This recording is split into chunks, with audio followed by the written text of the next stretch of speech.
This is the Detroit Sports Podcast Network.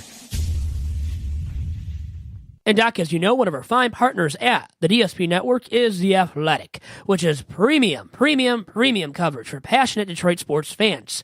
And listeners of this very episode of Two Bad Hombres can get 20% off, yes, 20% off the first year of an annual subscription to The Athletic by visiting theathletic.com/DSP.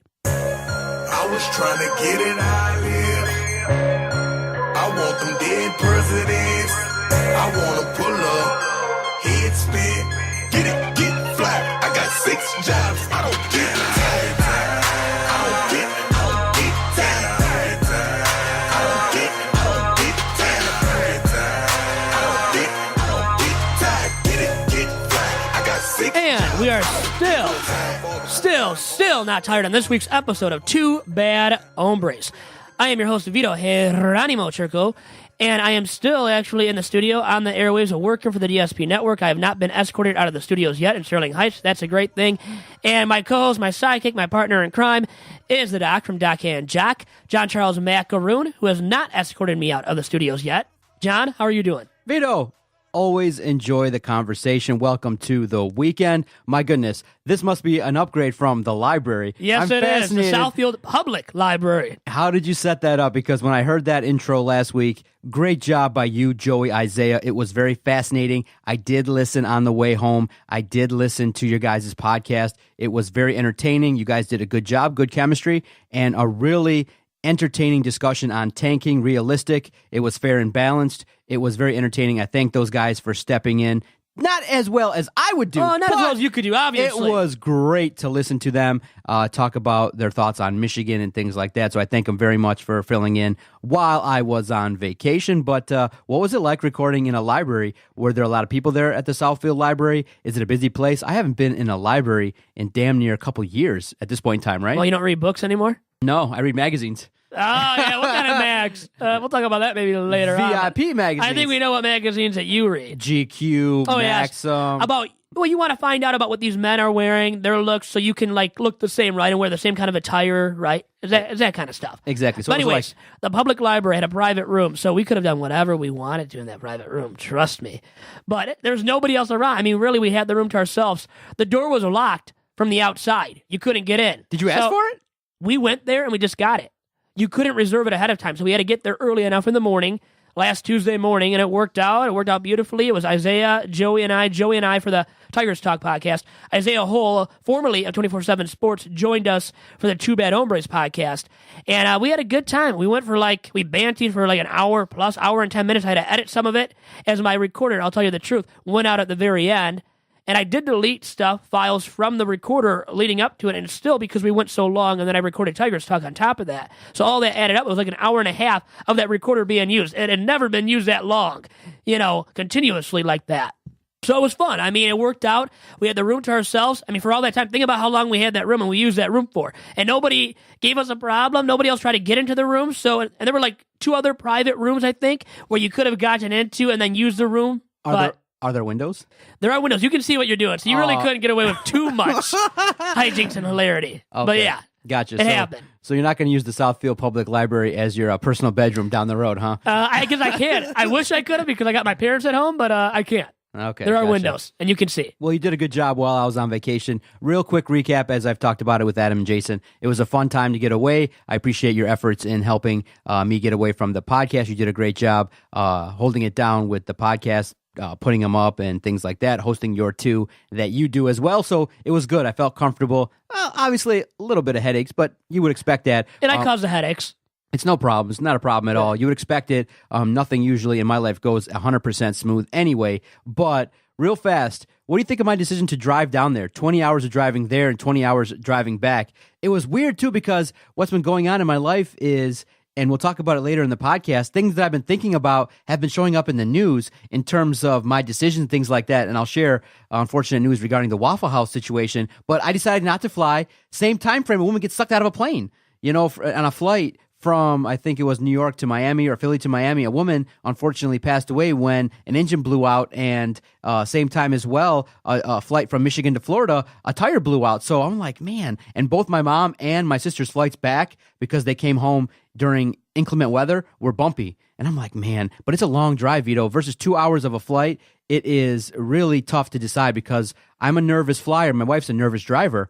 But the road was amazing. I mean, the mountains of Tennessee and Kentucky, that 3.5 hour drive through the mountains, I recommend it. If you're stressed out or you need just kind of a relief, just go on that drive down 75 South. It was amazing. I loved the drive. It was really the highlight of the trip for me was that drive down there. I really liked it. It was so nice. Florida is great. But something that I guess we got to highlight is, obviously, people talk about Florida and the nice weather and things like that, and we'll probably segue into our discussion regarding marijuana and legalization. But early on in my endeavor into Jacksonville, stop for gas, police raid, police standoff with a woman who was obviously on meth or something. And you look at the people because, I know Florida has a bunch of retirees, but early on in Florida, when I stopped at the gas stations, a couple of them, because my kids wanted to go to the bathroom basically every couple hours. Yeah. A lot of people look like they're on meth. They look not healthy. You can tell they're on meth? Well, you know what somebody looks like on meth? Have you been on meth, or have you had a friend or family member on meth? And watching a lot of shows on the National Geographic Channel regarding drug busts and what people can look like, people, all I can say this, people in Florida early on in Jacksonville at the rest stops, they look weathered. They were drugged up. They looked, and this woman was pulled over at the gas station, and the cops were trying to get her out of the car, and she was like, I didn't do nothing, and I'm not this and that. And they were like, ma'am, you look, obviously something's wrong with you. We're trying to protect you. And she looked hit up. And it was like, man. And my wife goes, yeah, John, I don't know if you know this, but Florida has a major, opiate problem and things like that. I'm like, I didn't know that. And I looked around. I'm like, man, this area is rough. Let's get the hell out of here. But the parts I went to were nice, St. Petersburg, Madeira Beach. But early on in Florida, Jacksonville, a couple of rest stops there. I don't know if you know, rough area. And it looks like it's been kind of ravaged by drugs. I was like, man, I think I might be the healthiest looking dude on this property. Really? You? Yeah. Oh my God. Yeah. Doesn't say too much for Jacksonville, Florida. I don't understand, man. And, the drug problem, I don't know if I'm being insulated in my world, but, I know I see it around here in these parts, but I didn't expect to see that on my trip. But overall, the trip was good. Good. And you would think in Florida, you're not going to see any of that because it's beautiful. The weather's always beautiful. You got washed out the one day. I mean, there is rain. There are the tropical storms. Yep. They get hit by the hurricanes. Have your beachside by the water enough. So it could still happen. You have to deal with all those natural disasters. And see, I went to Miami. When I've been to Florida, I've been to Miami, baby. Miami Beach, South Beach. So I don't got to worry about anything else, okay? But overall, it was a great trip. I'm only worried about partying. Great trip. Great to be back. Good to have you back, actually. Looking forward to the other conversation with my fellow bad hombre, Vito. What's up, sir? What's on your mind? What do you want to talk about? Well, I mean, I guess first and foremost, the big national discussion has been the Waffle House shooting. This individual killed 4 people with an AR-15. And here's the freaky side of that. I never really heard of Waffle House other than you see it now down 75 South. It's on every major. They're good. Okay, so I didn't get a chance to try it. I told my wife, I'm like, well, honey, every single exit that has food has a Waffle House. And I literally saw 200 of them. I'm like, let's go stop. And she's like, no. I'm like, well, okay, look to see if they have fried chicken and waffles. She looked on some menus and didn't see it. Really? Because I've been to one down south. Now, down south where they had that for sure. Yeah, so maybe in Tennessee and Kentucky, she looked at maybe one particular one. It had a bunch of waffles. She didn't see fried chicken and waffles on the menu. So we never stopped at a Waffle House. And so then, coming back a few days later, you hear about the Waffle House shooting. I was like, man, how odd that I was just talking to my wife, like, let's stop at one and let's try it out. And we never did. And it was in Nashville. We probably passed by that specific one on our way back, but very unfortunate. But I choose to highlight the hero, the gentleman who, bum rushed the guy when he noticed that the shooter's gun was jammed. He bum rushed the guy. And I'll ask you, in those kind of situations, I can't believe the heroism of this guy to try and do that, because I'd be curled up in the fetal position. I'd be trying to run as fast as I can the other way, faster than Forrest Gump the other way. And I give credit to those that stand up in the face of adversity and try and help people. I mean, what a hero. And then look at this. He doesn't just take the credit and try and capitalize. He then starts a GoFundMe account and has raised 50 G's already to help the survivors. So a true American hero. God bless the man. It's an unfortunate situation in that he had to be put in that situation, but he lived and he potentially stopped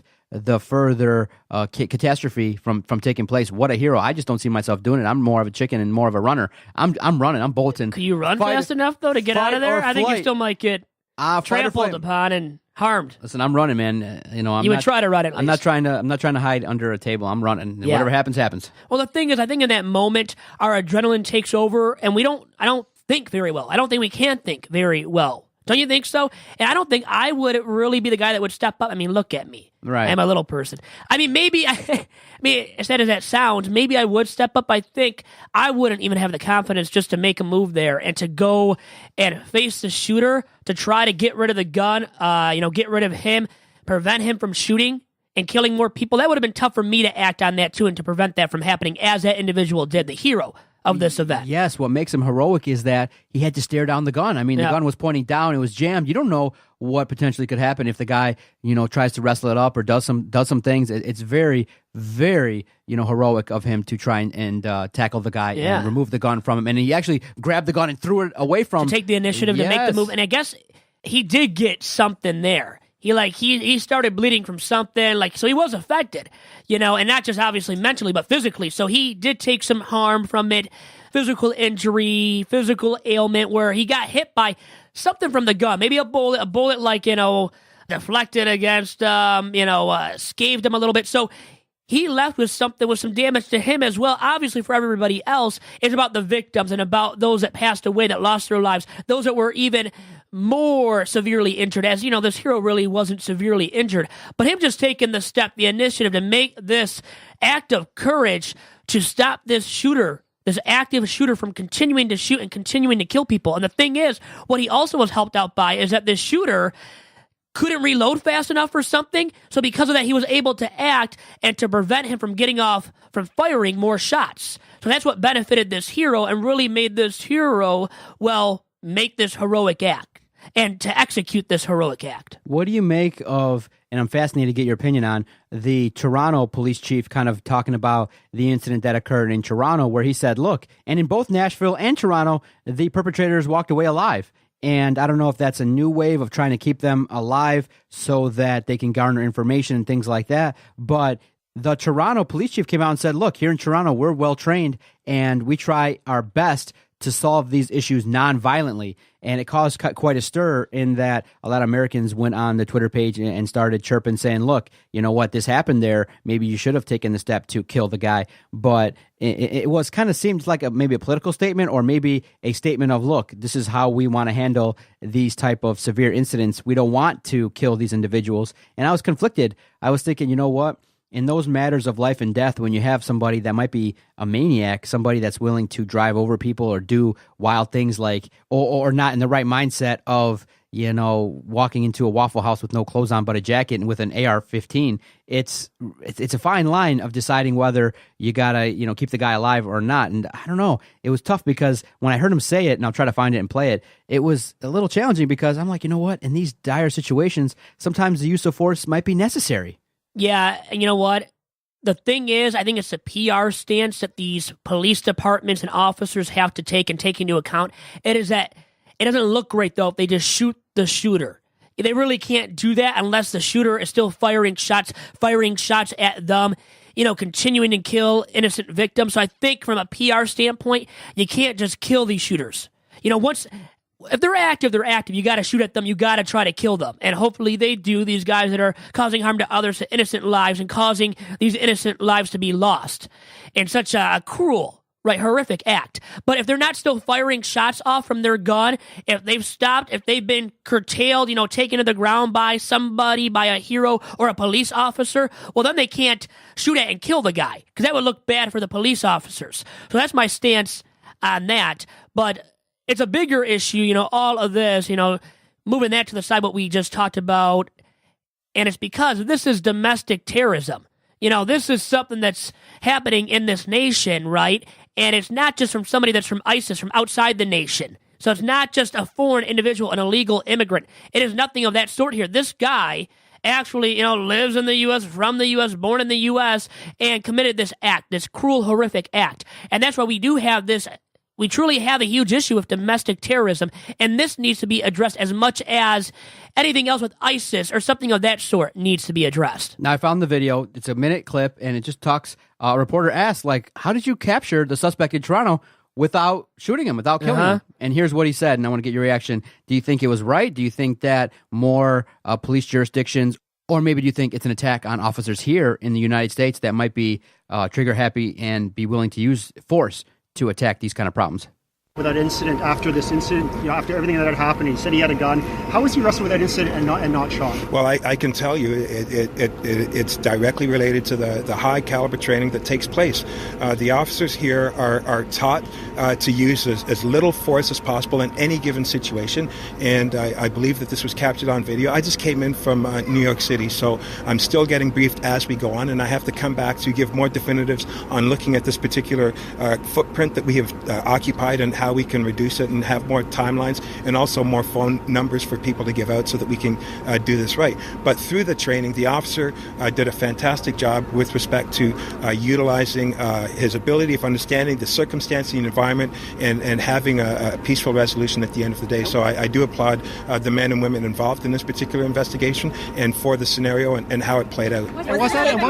So interesting in the manner in which he chose to address it. And at least you're thankful that police are responding and trying to, attend to these shooters quickly. And maybe the idea is to try and resolve it non-violently to get information and things like that. But it was really interesting. It kind of stood out a little bit. His reaction kind of, at least those that read it, kind of took it like, well, what are you saying? Are Americans just badass and trying to, kill all these shooters and things like that? Because he emphasized we take a non-violent approach all the peaceful time. protesting, peaceful resolutions. I'm for peaceful. Now, we're not talking about protesting or anything, but I'm for that. Nonviolent protesting, nonviolent resolutions. I don't like violence myself. I don't carry a gun. I don't have a gun. Don't have a license to carry a gun. I don't have the intent of ever getting a license to carry a gun. And I don't believe in just killing somebody. Now, if they did something, I can see, it's because of human nature, right?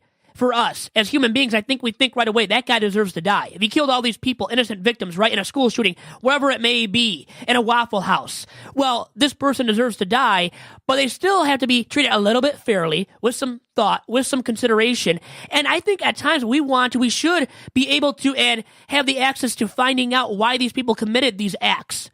These cruel, horrific acts. Don't you want to find out at times why they did this? Are they not mentally there? What was the other reason, the other underlying reasons? Were there other motives? Don't you want to find out about that at times too? And the police officers, I know, have to take that stance and do want to find out what their motives are. They do the questioning. They investigate why this occurred. And they want to get to the bottom of it. And I guess that's why they don't just kill somebody. And it wouldn't look good. PR-wise, once again, do you think it would look great for these police officers just to kill everybody that committed these acts? And if they're not active shooters anymore, once they're not active, if you take the person to the ground and get them, get them under wraps and they're not doing anything anymore, I think you're not going to and you can't just shoot at them. You can't just kill them then, right? If they're calm then, you get them to be calm. So that's my stance on all of that, Doc. Very well understood. Now, it also piggybacks into what I said about Florida and things like that. You've been interested and been following the news regarding the nationwide kind of now moratorium, the nationwide votes that are occurring, and more now the state of Florida has legalized marijuana. It adds to now the other states in the country like California, Colorado, Washington. I do believe now there's some cities here in Michigan that are trying to adopt that as well. And so it's really interesting in that you have very significant lobbyists on both sides talking about the issue. And it's just kind of, when you look at it, do you feel like more and more people are just high walking around all the time? It just seems like if you look for it, you can find people that are... Oh, yeah, we'll find somebody everywhere in Michigan, no matter where it may be. And even if it's not legal, it doesn't have to be legal in your state. Here's my stance. To smell it and to I've see people never do it. done it, but I'm just liberal about it if you want to do it. But at the same time, being a psychologist, you do know that sometimes, here's the part that is challenging for me as a psychologist. There is one effect that kind of goes as the antithesis as to what I believe, in that smoking weed makes you lazy. Okay, I don't know too many potheads that are like significant go-getters and that like want to do things, right? It's usually to relax, then hang out, chill, eat. But is that a stereotype, though, No. too? Because there are successful Yes. businessmen and women, entrepreneurs that have made it big, made millions of dollars, too, that have smoked marijuana and still do right, to this but day. the frequency, you would say they probably don't do it every single day. Uh-huh. And so the thing that is interesting to me is that, you know, being a go-getter trying to do 2 and 3 things all at the same time, it's just sometimes when you see people that you talk to and they're a little bit lazy, part of the reason is the fact that they're using marijuana, and it sometimes does get a chance to take over. So the issue is some people, just like alcohol, really, the way I look at it is like alcohol. If you can handle it responsibly, it should be done in the privacy of your home. We don't have to keep talking about it over and over, but it can also become an issue where, hey, instead of going to the job, hey, I just want to stay home and toke today, or taking days off, when there's consequences severely tied to it, then I got a problem with it because you're affecting your livelihood, your potential, and also sometimes if you don't have access to it, if it's not legal and you're not following the rules, in certain states and jurisdictions, if you're caught with marijuana and you still can't go to the cop, well, it's legal in Florida. Well, it ain't legal in Michigan. So some people are trying to take liberties with that and also are facing significant legal problems because of it. And so it's just one of those things for me where I haven't partaken. It's just not for me, but I don't judge those that do. I just go, you know what? If you're really trying to be successful, I think steering clear of substances is probably in your best interest. But what do you make of it? It's going to basically probably, I tell everybody and everybody that we talk to, it's probably going to be legal in the next 5 years.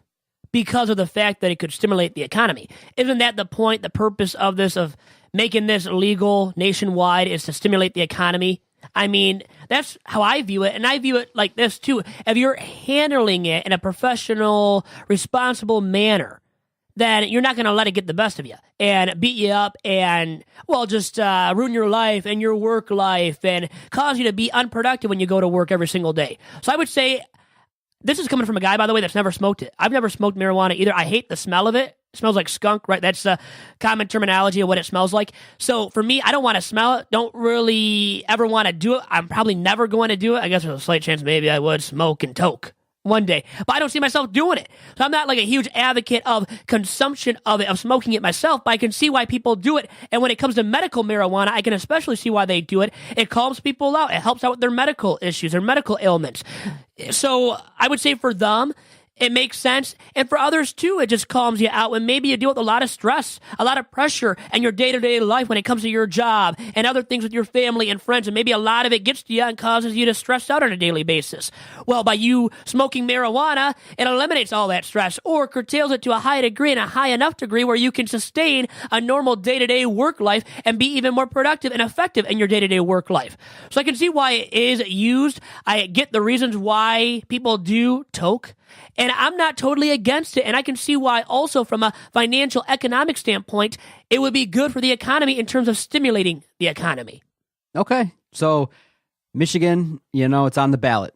You see it. All right. The marijuana initiative. You know, I don't know if anybody's ever approached you to sign. I was walking maybe 3 years ago in Midtown, and somebody with dreadlocks came up to me and Andrea and was like, oh, look at this initiative, Prop 496B4. And I'm like, oh, okay, what is it? It's for the legalization of marijuana. I'm like, bro, come on, man. I'm busy. I don't have time for that. But I'm like, you know what? Okay, he pressed a little bit. He's like, aren't you interested in knowing what future initiatives are going to be about? I'm like, you know what? Did you sign it? No.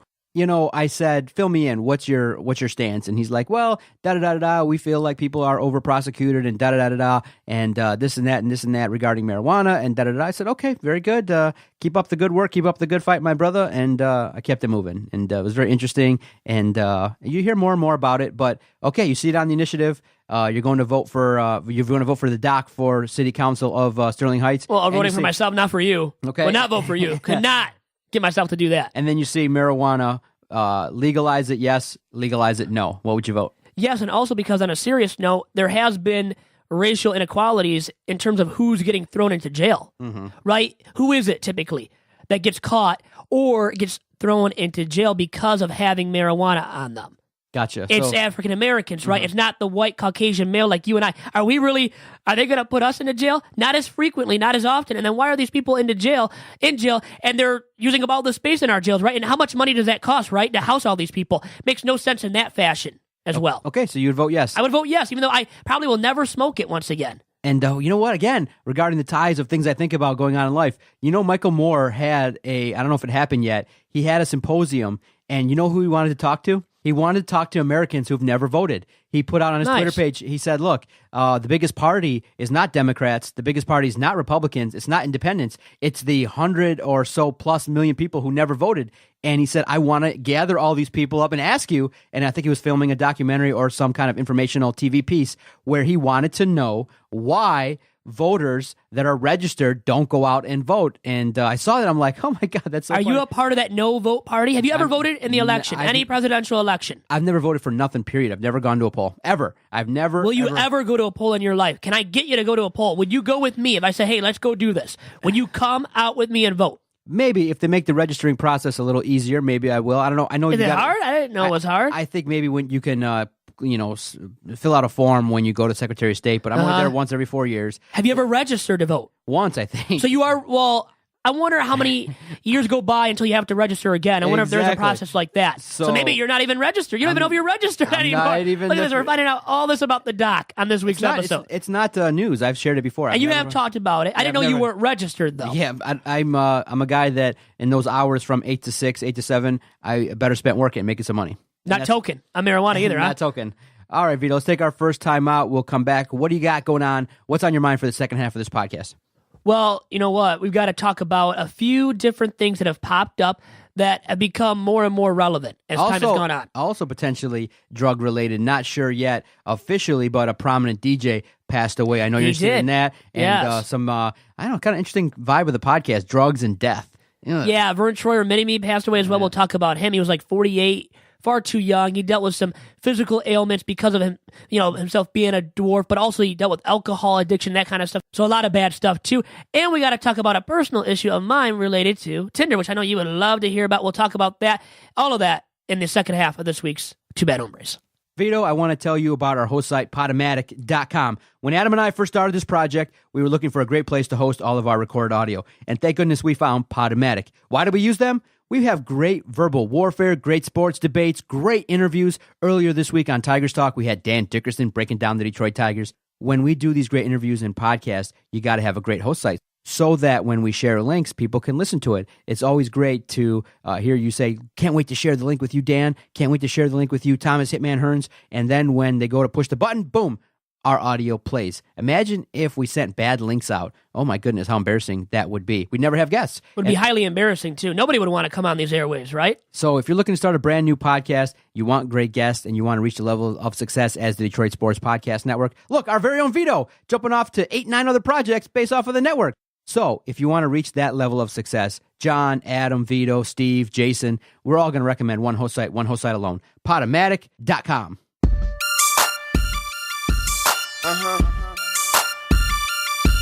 Yeah. Check me out. Look, I run this bitch, and I'ma keep running, but I'm never running out of money. And that song really gets you ready to talk about death, doesn't it? No, it's more metaphorical, Vito. Verne Troyer ran this bitch for a while too, until his body could give no more. And I feel bad for him, a little dude, smaller than me, an individual that was actually shorter than me, dealt with dwarfism. I'm not truly that, by the way. I have my own issues, but nothing physically. He dealt with physical ailments plus alcohol addiction throughout the years.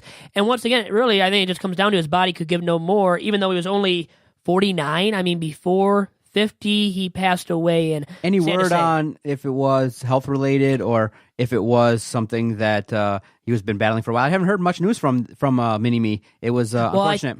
I think all he did really was the Austin Powers films, and then he made a name for himself by, peeing in the corner of one of these reality shows. And what reality show was that he was on? Oh, my gosh. Doc, I forget the name right now. Yeah, it was where they took celebrities. They put them in one house together, and he was peeing in the corner. He was so drunk out of his mind one night that he peed in the corner of this house. Yes, it was one of those reality shows, reality moments. And it was called The Surreal Life. There we go. It was a play on the real life, and it was where they took a bunch of celebrities, B, C-level celebrities, put them all in a house, And what a scene, huh? When he got drunk and he kind of wheeled himself over and he was, bare chested and let it rip. And Inebriated to the max. TV memory, huh? What are you going to remember about Verne Troyer and the life and legacy that he left behind? Well, now that I'm looking up stuff about him more and more, I find these articles that say that kind of the roles he took in film, specifically, once again, in Austin Powers movies as Mini-Me, was kind of offensive to the dwarfism community.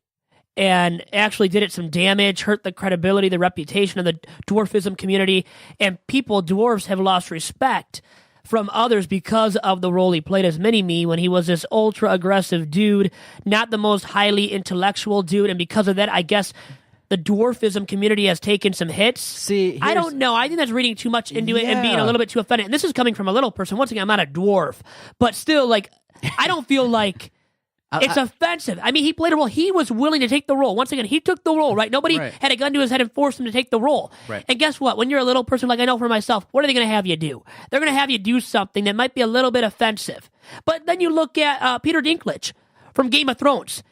Now, he's not as short as Mini-Me. I don't think he deals with the chronic physical conditions. But Peter Dinklage has made a heck of a name for himself. And not just exposing or overdoing his little person condition, not overexposing that or just overplaying it. I don't think it's been overplayed with Peter Dinklage. He's made a heck of a name for himself just through Game of Thrones and other roles, not just Game of Thrones, but he's a true A-list film star. And it's not just about him being a little person. He's much more than that. He's made a name for himself outside of him just being a little person. And that's my point, too. Exactly. And when you look at, representation, I can understand maybe why they'd be upset because his title on the movie was Mini-Me. Mini-Me as well. Right. But in the end, you look at it look, he got money, he got over. He made money because of it, made a name for himself because of it. And when he's given a platform, then he can speak on potentially the life of being a dwarf and things like that. So you got to kind of stop being offended by this kind of stuff. When people get over, you can't hate on the guy because they paid him and he got over. It was a choice. Nobody forced him to go out there. And in the end, when people take jobs, okay, I don't take a job and go, oh my gosh, how's this going to represent the Lebanese community? No, because you should be thinking like that. You should just take the job for yourself, for your own good, right? Exactly. You do the job based on your decision, and that's really disrespectful for Verne Troyer to have his community, not take kindly to what he's doing. Because in the end, if you're getting over, if you're supporting your family, whatever it is,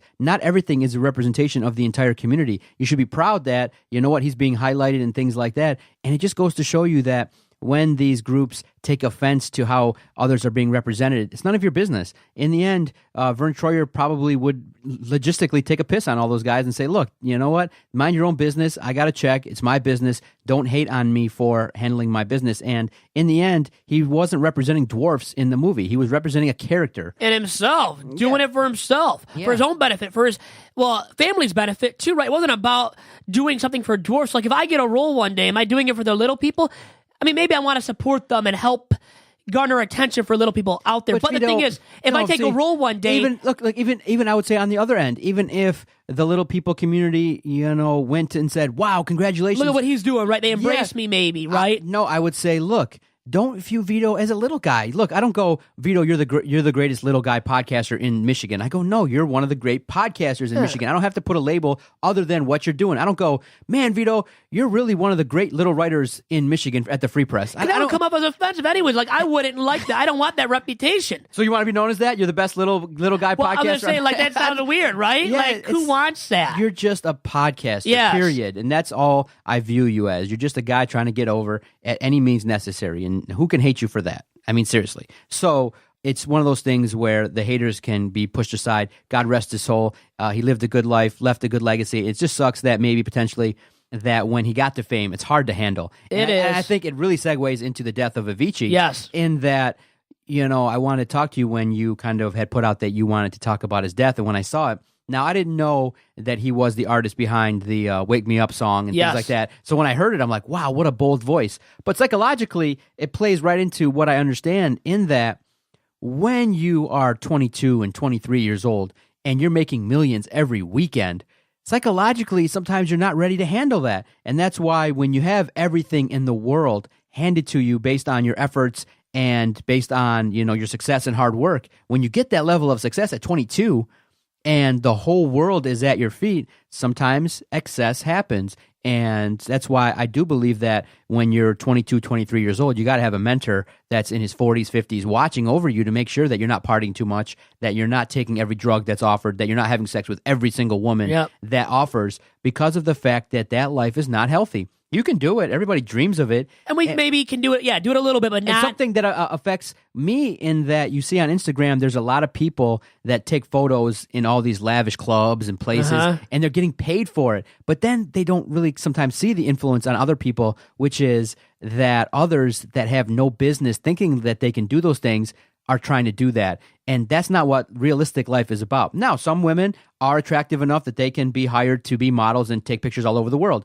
But that's the rare few that can do that. And so what happens is guys like DJ Avicii that go out and they tour and they go and they live the stereotypical lifestyle, party hard, live hard. And he got into significant anxiety, drugs. He got into some things that really made him unsuccessful, and he took time off. He had to back off. He burnt himself out. And it's unfortunate in that a guy that young with so much talent, he was starting to come back in the studio. But in the end, that lifestyle at 22, 23 years old with millions of dollars and some discipline issues, it just leads to a recipe of danger. And unfortunately, he succumbed to it. It's really unfortunate and sad. You wonder if he dealt with depression, if he dealt with significant anxiety and things like that. And when you look at, it's unfortunate that a young talent died so young. And it just goes to show you that if you do work hard and reach those levels of success, you also got to add one more component. The mental health side. You take care of your finances, you take care of your friends, you take care of your family, you also got to take care of yourself. And that's the only message I'll tell people is if you're experiencing distress or you're not feeling 100% right mentally, more and more people are talking about it. Mental health is super important. You got to be aware of it. Similar to, look, you go to your doctor, the doctors ask you, how's your mental health? Are you stressed out? Are you depressed? Are you dealing with anything in a challenging way? Because of the fact that if you don't lead a mentally healthy life, in terms of psychologically, it can cause a lot of problems in your life with relationships, stress, coping, anger, criminal behaviors. So the ability to live a clean life and the ability to be healthy on the mental health side of things, super important. So please, if you're listening and you're like, oh my God, this guy's preaching, just take this to heart. Please just pay attention to your mental health. Ask yourself, how am I feeling? How am I reacting to stress? How am I dealing with stuff that happens to me? If it's not right, if it's causing significant stress, seek help. That's what professionals do, is they help guide you in the path of being well psychologically. And I can speak on my behalf, not Vito. He ain't nowhere near mentally healthy, but we're working on it day by day. Each podcast is more of a therapy session. So in the end, I feel bad for the fans, millions of fans. Oh, had a huge following, Doc. Talent gone too soon, and it's unfortunate, but you do see that with, the likes of those that have excess. Remember, absolute power corrupts absolutely, and when you have the whole world at your feet, it's not easy. Just because you think you see a person on TV and they're jumping and they're happy and they're dancing and they're clubbing and things like that, they have the same problems you and I have in that, they deal with judgment, self-esteem issues. They deal with the press. They deal with their privacy being gone. So everybody deals with something. And if you don't know how to deal with it and you don't know how to react properly, this is what can happen. Only 28. Man. And he did so much self-harm, it seems like, to himself. And the thing is, he was making these hits in EDM, electronic dance music. He was a phenom. Early on, a young phenom, still young when he passed away, and he was like the go-to DJ, man. There was like nobody better than him. He was a worldwide icon. Like the Ultra Music Festival that I went to last summer, he wasn't there, but he's a guy that Ultra Music wanted there. He was the go-to DJ that could command any price to get his services there at Ultra Music, at any festival. If you were going to get him there, you had to pay top dollar. And he was a multimillionaire, but with multiple issues, and that's what caused him his demise and why we lost him at such a young age, at 28 only. Now, were you into him when he started Levels and started making the hit music that he was making? And then back in 2013 when the big hit kind of came out, he had hits before, but Wake Me Up blew him up. That was huge, and he was a DJ. He never sang, by the way. He was a DJ behind everything. Oh, okay. So he wasn't that voice. He wasn't the artist, not gotcha. the great voice. So Gotcha. He was talented, but not that darn talented. And I guess and it's hard to tell somebody this. You really can't teach somebody this, especially when they're young, but you got to know how to balance your life, your limits, right? When to limit yourself, when not to go to the club, when not to stay out to 3 or 4 a.m. at that club in Miami or wherever it may be, right? And it's hard to teach people that, but I think you need, like you said, a good mentor as well in your life to guide you as you gain more and more success, more and more money, more and more women that are bowing down at you, that want your attention, want to be with you. You have to know to limit yourself and to keep yourself to one woman, right? And to only so many gigs at a time and only so many clubs that you go to each and every single week. Yes. But it's hard to teach all that too, and I know that much. And the one thing that you do see is those that are, and it's hard because I feel like when you put others in that position, they might do it as well, in that most people surround themselves with enablers. Yes. Yes, man. People are like, you're the greatest, you're the best, let's go do this, because they want to be part of the scene. They want to party with these guys, yeah. And you need to have that one calming voice that's like, dude, what are you doing? You can't do this, you can't do that, because everyone's going to come to you and tell you what they want to do, but sometimes someone has to say, well, is this in your best interest? They got to confront it, challenge it, and go, hey, wait a minute, is this exactly the right thing for all parties involved? And sometimes you got to have that. You got to just have that discussion with someone, and so it's one of those things where, you and I, we'd be part of the entourage. Like, let's go. I would want to be a part of it. I mean, but then you feel bad because, like, there might have been some of these people that were enabling him that didn't know really what he was going through mentally, right? Yeah. All the mental demons that he had and what all that clubbing, all that exposure and constant partying and being on the go, traveling from here to here worldwide did to him, to his mental psyche, and how much it damaged him, leading to, once again, his early demise and death at the age of 28. All right, before we get out of here, what's your story on Tinder? Did you hit a match? Well, I've hit matches, man. Come on. I can match with people. I don't care what you think or say about me. But that's not the point of this discussion right now, by the way. Did you know there's a word that's been kind of researched that if you put in a profile, people kind of link to? Guess what word that would be? What is it actually? Do you actually know something here? Or are you just making this crap up? No. I listen to podcasts. I listen to, and I read a bunch of things, obviously, to research the podcast and things like that. There's a word you can put in a profile that might increase your odds by like 8% of getting a match. 8%? What do you think? Give me it. I don't know. I have no idea. Rich, sexy, famous, money. No. Probably rich. No. Nope. What is it? Healthy. If you put healthy in your profile. Healthy dude. I'm just going to put that, strictly that 2 words, healthy dude. Healthy dude. Or healthy 24-year-old. Exactly. There we go, right? That'll do me magic, you're saying? They did research and said that when you put that word in an online profile, it is more attractive to the opposite sex. So put that in your profile, Vito. And then let's see how many matches that I get. And then I have to thank you and bow down to you once again. I know you love the acclaim that you get from me all the time when I give it to you. What's your story on Tinder, quickly? So Tinder, really quick, banned me. Listen to this. Now, you can create other accounts, other profiles. And honestly, I didn't do anything. I have no idea. Then I researched this because I became paranoid, thinking about what did I do that caused me to be banned. This account of mine. And I had an account like way back in the day too. And then I created this other account. I had it for a while. Had like 50-something matches, which really isn't a ton, but enough. I mean, I had a lot of women out there. I liked some of them more than others. Anyways, the point of the story is that I got banned all of a sudden. And then I was trying to think of what photo did I put out there. I don't put any naked photos. You can't get away with it. You get banned from that. Okay. And if you're sending dirty expletive message or nudes, like dick pics to these girls, well, then you're going to get banned. I never did any of that. I don't engage in that kind of discussion and that kind of photo sending to women. So I was trying to figure out what the heck got me banned. Then I started to think that maybe, now I'm just guessing here, spitballing, but it could have been a photo that I put where I showed some of my chest. But it's crazy because there's guys that they're showing their arms. I mean, these are big dudes, hunks, 6'4" guys that are ripped, are shredded. And, they're putting their photos out there. So how did I get banned?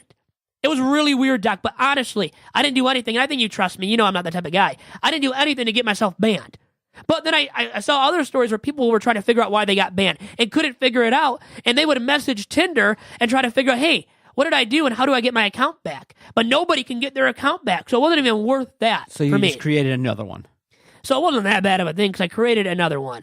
And I guess the funny thing is you can kind of like infiltrate / manipulate Tinder, and you can keep creating Tinder accounts left and right. If you get deleted, banned, you can just keep creating accounts. Like you can use your account login as through your Facebook, log in that way, or log in through your phone number. So now I just log in through my phone number. So I was doing it through Facebook, but it wouldn't share anything. Now maybe it did. Remember, we talked about that Facebook data breach. So, hey, maybe they were sharing some of my info anyways via Facebook since I was logging in through my Facebook account.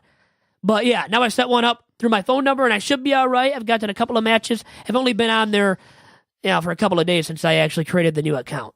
Okay, well, So that's my story, and you guys it all heard happens. it. It happens. You know, it's one of those situations where when you're looking at stuff online, you just got to be careful. And sometimes, you know, maybe a friend of yours went on and sent a message that got deleted or something that Nick? was, that wasn't Suspect inappropriate. A? Yeah. So you never know, but in the end, you can create another one, so it's no big deal. Have you had any good matches, any good conversations? Nothing with this new account, but like I said, I just got it a couple of days ago, so really no intriguing developments in my love adventures. Vito's love adventures, right? Didn't we start calling it that too? How was the night out with Nick? Did it result in anything? Did you hit on anybody? Oh, it's funny. I got to actually tell this story. So I didn't really recap my weekend. You recapped your trip, and you got all that time, that platform there in the beginning of this week's podcast. But I was out last Saturday night with Nick and some buddies. I did not even intend on going out because I had to wake up early in the morning last Sunday for Ann Arbor to go to the Big House for this battle at the Big House event that was put on by Somebody Football. So anyways, that Saturday night of last week, I was out, went to Kunitz. Have you heard of Kunitz? It has like craft IPA beer. Yeah. Good beer. I tried out a Pilsner. I'm not like a big IPA beer guy. Tried it out, liked it. It's like a Budweiser, a basic beer. Not too bitter, not too hardcore, tough to go down. So was enjoying some beers, was not drunk, I swear to you and everybody out there, but I did agree to putting on a woman's jacket that was stylish and looked good on me. And I'm not going to lie, it looked good on me. And then Nick put out a funny snap and put in the caption for the snap that he sent out to probably everybody on his Snapchat that I was cross-dressing. And he put, I think, cross-dressing again. But it looked good on me. The jacket looked good. It fit me perfectly. This girl wasn't big that, for the jacket that I put on. The girl who owns the jacket, not a big girl. So, I mean, I was able to put it on. It fit me. It was stylish. It looked good. I looked like the Fonzie. I felt like the Fonzie. I felt ultra confident.